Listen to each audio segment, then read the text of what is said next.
Okky Agustina dan Gunawan Dwi ramai dukungan rujuk imbas momen Lebaran.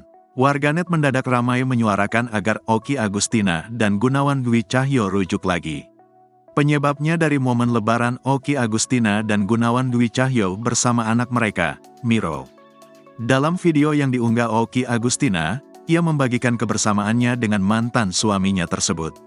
"Selamat Hari Raya dari Mama dan Papa Miro. Walau sudah tidak bersama, tapi kami tetap bersilaturahmi," tulis Okky Agustina. Awalnya, dia tampil sendiri dalam vlog ibu Keisa Alvaro itu. Namun ternyata di belakangnya ada sosok Gunawan dan Miro.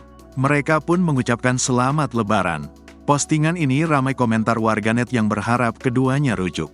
Tak lagi ada kebersamaan, momen Ramadan dan Idul Fitri bakal dijalani Okky dan Gunawan di tempat masing-masing.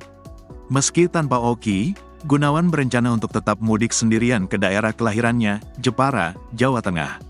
Ia berencana merayakan Idul Fitri bersama orang tuanya. Diakui Gunawan Dwi Cahyo, momen puasa justru tak begitu terasa berbeda antara tahun ini dengan tahun-tahun sebelumnya. Perbedaan justru semakin kuat terasa saat momen perayaan Hari Raya Idul Fitri.